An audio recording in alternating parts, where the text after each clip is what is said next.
Hello everyone and welcome to the hands-on demo on simple queue service Amazon SQS, and this V2 is for my own version management of documents or labs, and this slides will be available as part of resources, so you can either follow along this video or you can refer to the link for this particular slides. So first thing is to log into AWS console and create a standard queue. So I am in the AWS console and I am using North Virginia, US East 1 region, which is the default region. So first thing is go and search for SQS and click on simple queue service.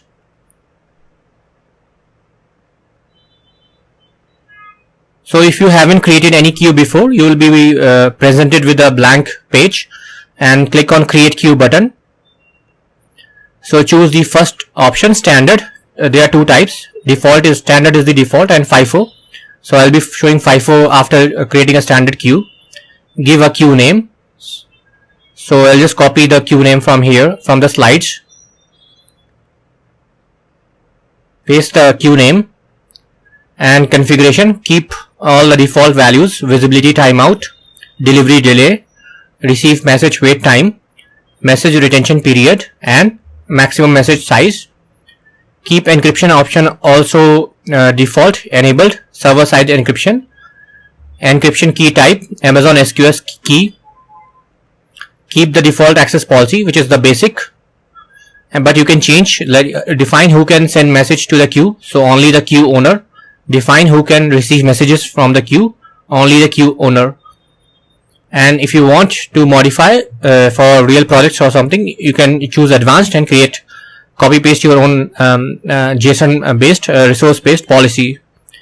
Next is redrive allow policy. You just keep disabled. So this will identify which source queues can use this queue as the dead letter queue. And for dead letter queue, which is again optional, so set this queue to receive undeliverable messages. So disable. So this will not act as a dead letter queue for some other queue. And tags, so keep blank and click on create queue. So this queue is created. Let's see what is the next step. So keeping all the changes, just no change, keep defaults and create queue. So after this we will be sending a message. So on that same screen, so I'll be sending this particular message in the message body. So once you are in this screen, click on send and receive messages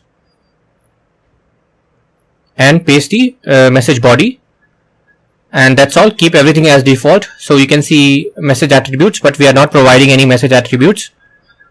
So uncollapse it and click on send message. So the message has been sent and is ready to be received.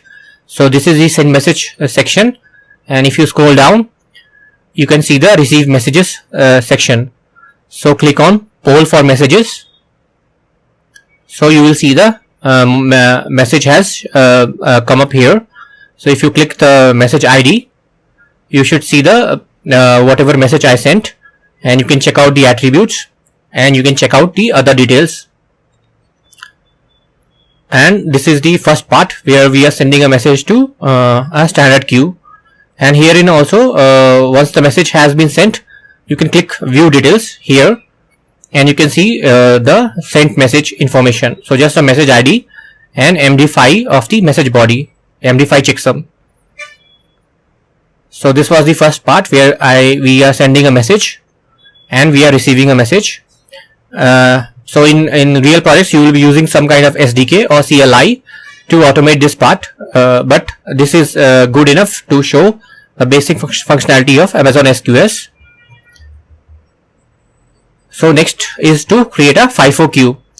So I'll just copy the name of FIFO queue and I'll go to the queues. So click here and click on create queue button.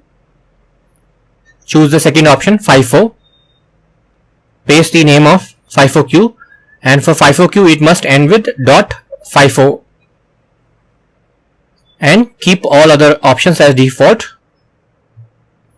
So you can see some other information like content based deduplication and high throughput FIFO queue.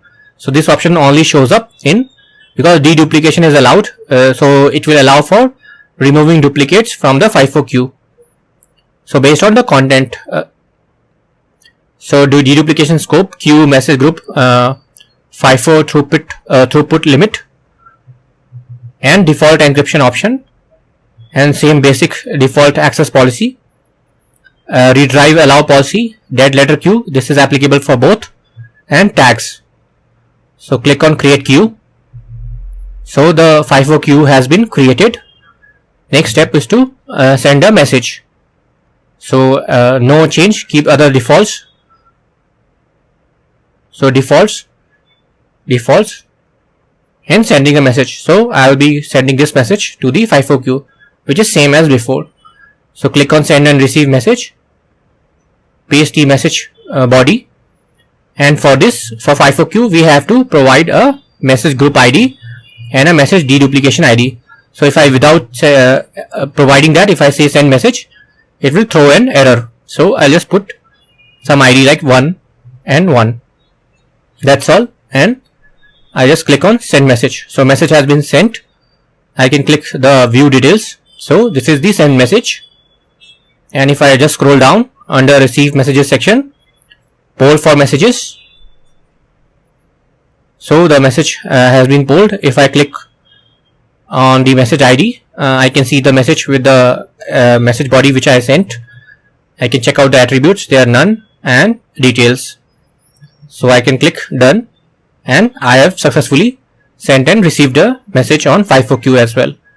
So next part is to, after doing this, is to clean up. So I will be just cleaning up because I will not be using these two resources anymore. So go to queues, click on queues, and just refresh. So first I will delete the standard SQS queue and click on delete. Type in confirm,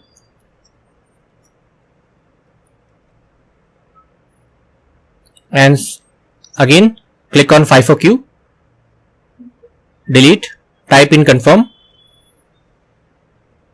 Okay, so both the queues have been successfully deleted. And that's all. Thanks for watching.